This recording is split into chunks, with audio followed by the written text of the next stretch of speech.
Hey guys, it is Ian Lives and welcome back to another ranking video. Before the video starts, I do want to apologize. My fan is on, so you're going to hear some louder audio. It's really hot, it's summertime, and I don't know. I'm really sweaty, so I have to have it on. So I do apologize for that. But you guys seem to love the Halloween ranking. It's one of my most viewed videos in a long time. So I thought I would tackle another big franchise, and it's also kind of summer themed, so I thought it would fit perfectly. Of course, I'm talking about Texas Chainsaw Massacre, which consists of 9 movies, and I have seen this franchise previously, but I wanted to rewatch them all to give a definitive ranking, which is exactly what I did. And I'm glad I did that because there's a couple movies on here that I disliked the first time around, and I've kind of come around to, and there's some movies that I actually liked and now I don't like. Starting off at number 9, the bottom of the barrel is going to be 2017's Leatherface. This is a prequel to the first film, or maybe all of them. I really don't know. Basically, it's about Leatherface when he's in this like mental hospital, and everybody escapes, and it's this big massacre, and this group of friends go on this road trip to Mexico to try to get out of the clear. They don't want to get caught by the cops and everything. The whole movie is set up as a mystery. You're supposed to figure out which one of these kids are Leatherface, which is an interesting concept. It really is. And it was very poorly executed. Let's just say that, because first of all, the twist was super obvious because it was only between 2 people that it could be. And one of the characters one of the people die very early on, so it's like, oh, it's that guy. But they still try to make it a twist, and the plot's very wacky, the movie is very boring, you don't really care about these kids at all, and most of the movie's just them horsing around and just causing chaos. You really don't care.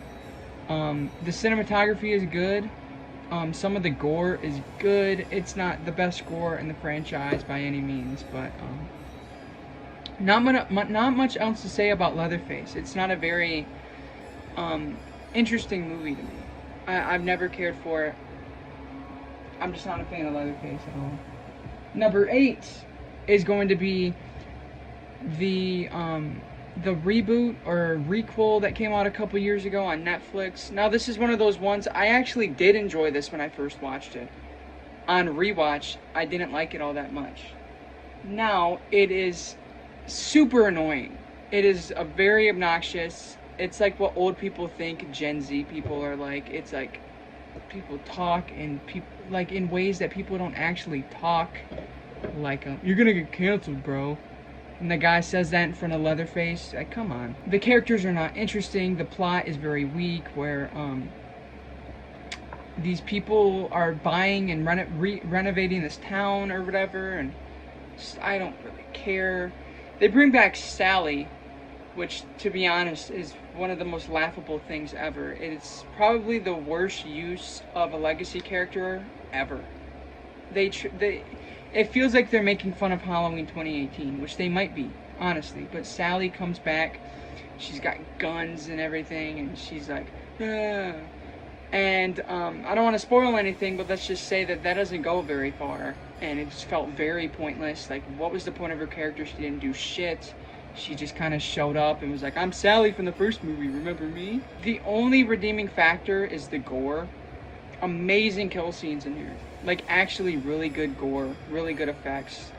The scene with the guy is on the floor with the hammer, very good scene. The bus scene has a lot of horrible dialogue, but the gore is very nice. The guy where he has his jaw ripped off. There's some gnarly stuff in here. It's just, it's hard to explain. It's in the writing, and it's in the it's just in the writing. The writing is horrible. The characters are not interesting. One of them's horrible, which is Sally. The other ones are just not interesting.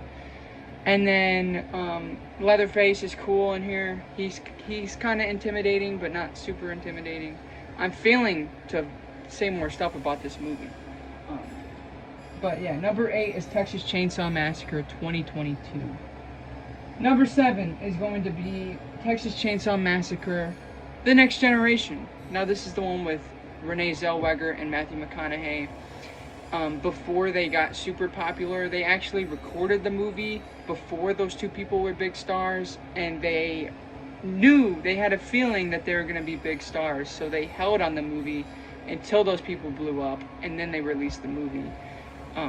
Fun little fact about that. But anyways, this movie is batshit crazy. It's stained in the 90s, where you have this group of characters who are at prom, and something happens to where, like, the girlfriend catches her, or the girl catches her boyfriend cheating on her, so she jumps in his car, and the boyfriend's all angry, and so he jumps in the car, and they just start driving for no reason.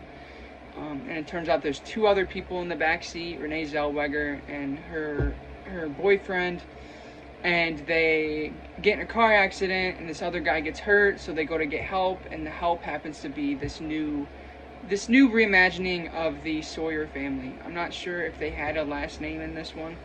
I don't know if they went by the Sawyers or what, but you get introduced to Matthew McConaughey. He's one of the family members, and he's super unhinged, and he's just like shouting and jumping all over the place.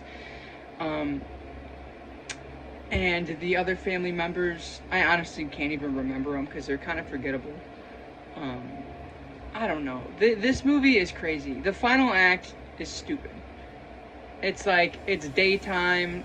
You have drag queen Leatherface. Yes, you heard that right. Leatherface is a drag queen in this movie. Basically, it's Leatherface and Matthew McConaughey chasing Renee Zellweger, and an airplane comes out of nowhere and crashes into him. Like, what the hell is going on? This movie is so bizarre. There are some fun moments in it for sure. The gore isn't great. Nothing memorable there. There's two characters in here who are so annoying. The boyfriend and then the other girl. Jesus Christ, the girl whines and complains and wants everything handed to her, and then the boyfriend is just an asshole, and it's like, Jesus Christ, can they die already? But yeah, this movie is just, it's a fever dream is what it is. Enjoyment, the stupid, like, campy fun of it really amplifies it to where I actually think it's okay. So number 7 was Texas Chainsaw The Next Generation. Number 6 is going to be Texas Chainsaw 3D. This is the first attempt of them doing a requel. This came out in 2013, and it is a sequel to the first movie, where it shows they continue on from the ending of the first movie, where they show these people, they go to the Sawyer house, they catch it on fire, and I guess there was a baby in the house, and that is your final girl of this movie. Huge plot hole, because obviously the first movie takes place in 1974, but the rest of the movie is present time, 2013, which means that baby would be like 30 years old, but it's like an 18-year-old sexy teenager. But whatever. Anyways, you got Trey Songz in here, just crazy. Now, the first hour of this movie is actually really fun. It's your typical slasher film where these guys go to this house, they get drunk, they party, and Leatherface is in the house. And he starts killing people. Leatherface looks really cool in this. He's got like a red shirt on. He's got a cool mask design. He's very tall and brooding. Very cool design on Leatherface. The gore is really nice in here. Some really cool gore scenes. But that ending drags the movie to the ground. It drags it to the ground. The do your thing cuz, and the fact that the final girl teams up with Leatherface. Like, get out of here, dude. I don't want any of this. But at the end of the day, it's your typical teenager slasher movie. There is definitely some fun moments. The characters are super ridiculous, have horrible dialogue. There's some, again, good gore. Leatherface's design is pretty gnarly. You're going to get some sort of enjoyment out of this, I would say. But it's not the best film, just looking at like the plot and stuff. Number 5 is going to be Texas Chainsaw Massacre 3, Leatherface. This is another one that is pretty silly, but it is a lot of fun. Basically takes the concept of the original movie, where you have these two people, this guy and this girl, and they're on this trip, and their car breaks down or something. I don't really remember. Oh, they get in a car accident with the dude from Dawn of the Dead. I forgot the actor's name. Basically, they end up getting chased by this family. They get ambushed by this family. It's a completely new family. You have a mom character. You have 2 or 3 brothers, I think, and a little girl. I can't think of his damn name. It's a popular actor. He's in here as one of the family members. I'll just have to put his name on screen because I can't think of it. This one's very campy. You know, like the second one was a full-on comedy, but this one is pretty silly. It's pretty campy. There's really fun moments, funny one-liners. The Leatherface design is just not very good. The family's not very memorable. And the pace, like the middle of this movie, just feels like nothing's going on. It's just like the family torturing this girl with nothing else happening. And then the final act is pretty cool. But again, it's just a middle-of-the-road movie. It's not the worst thing I've seen in the world, but not much else to say about Texas Chainsaw Massacre 3. It is a lot of fun, though. And I think it has a lot of rewatch value. Number 4 is going to be the 2003 remake, Texas Chainsaw Massacre. This is one of the better remakes from that era. You know, like the big boom was happening where everything was getting remade. And I really like this one because if you really think about it, it's the same concept as the original movie, but they actually try some new stuff here. You have Arlie Erming as this deranged cop character who's awesome. Leatherface is very scary in here. He's got a cool mask design as well. And the characters aren't annoying for once in this franchise, and you actually start to feel a connection with them. The gore is through the roof on this. Gnarly scenes where like walls or hands are scraping on the walls and you see their fingernails come off, and salt put on like cut off legs, and it's gnarly. But I do really enjoy this movie. I don't think there's many issues with it. I think it's a great movie. It's, again, one of the better horror remakes out there. For sure. For sure. Again, there's not much to say about these movies, honestly. Number 3. Texas Chainsaw Massacre, The Beginning. This was one I didn't like, but then on rewatch I liked it quite a bit. This is a prequel to the 2003 remake, which basically shows what happened before the characters in the 03 film. You get to learn about the cop character a little bit more and how he lost his teeth, and the one guy, you get to learn how he lost his legs. Leatherface is pretty scary in here. He takes the back seat for the most part. You don't get a lot of screen time from him, like at all. You get only a couple kills from him. This one focuses more on the family aspect of it, where it's this cop torturing these kids. And I really enjoyed it. It's very gritty, it's very dark and grimy and gory, which is what I really like from this franchise. And I think this one's extremely underrated. Not a lot of people talk about it. I didn't even know it existed until I first watched this whole entire franchise. I just feel like nobody talks about it, and it's a little unsung. I do really enjoy The Beginning, and I enjoy it just a little bit more than the remake. Number 2 is going to be the Texas Chainsaw Massacre 2. There's some times where I enjoy this more than the first movie, but I love how funny and goofy this movie goes compared to the first one.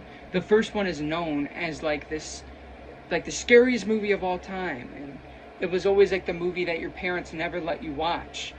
And the second one is such a campy, goofy movie. It's so bonkers, and Chop Top is an amazing character. Bill Moseley kills it. Leatherface, again, he doesn't take much of a backseat here, but he's not. I feel like Chop Top kind of steals his show, because I don't really remember much of Leatherface in the sequel. Dennis Hopper's in here, and he's pissed because I think he's the dad of Franklin and Sally. I don't really remember. He's related to one of the characters that died in the first movie. So he's upset, and he buys chainsaws and shit. Stretch best final girl in the franchise. I said it. I love Caroline Williams. She's one of my favorite horror actresses. She's really good in here, really funny. And I think she had great chemistry with not only Leatherface, because there's actually a love thing happening here, but also Dennis Hopper. But again, the whole Leatherface having a crush on this girl was actually pretty smart, and I'm surprised they didn't do that more in this franchise. Like, he's actually showing sympathy for somebody. This movie is another blast. It's just a blast, front to back. The final act is amazing. Great final act, where Caroline Williams is holding the chainsaw and shit. Great final act. Yeah, if you guys love your super campy horror comedies from the 80s, and you haven't seen Texas Chainsaw Massacre 2, it's probably one of the best out there.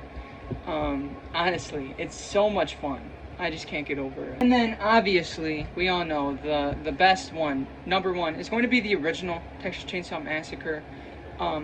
Probably the greatest horror movie of all time. Not my favorite, but it is probably the greatest, just for how impactful it was on the horror genre. More than half of the horror genre would not be here without this movie, and that's just facts. The characters are iconic. Franklin is such a sassy little guy who's annoying but also very charming. Sally is a good final girl. Gunnar Hansen is great as Leatherface. The movie is very filthy feeling. Another one of those movies that are just gross. Everybody's sweaty and you just feel like they stink. And probably one of the best horror documentaries I've ever seen was The Shocking Truth, which goes through the whole making of Texas Chainsaw Massacre, the original one. That dinner scene, knowing the backstory of that, they were there for 25 hours shooting that scene, and there was real food on the table, and it was spoiled. There were real dead animals in that room, and they were rotting. And it was over like 120 degrees in that room. Knowing that, it makes the movie so gross. But I love this movie. It has a tone that not many other horror movies have, and it is iconic. There's no doubt about it. Funny enough, I didn't like the movie at all when I first watched it. Like 3 years ago, I watched it for the first time, and I was like, this is so dumb. This is just stupid and boring. But after respecting old horror a lot more, it's a masterpiece. No doubt about it. I hope you guys enjoyed my Texas Chainsaw Massacre ranking. Please subscribe to the channel. Turn on the bell. Follow my Instagram at IanLives_. Follow my Letterboxd at wehateian. I know some people have asked me, like, what's your Letterboxd? It's wehateian. I always say that at the end of the video, but whatever. Follow me on Letterboxd. And I do love you guys. And I will see you guys next time. Peace.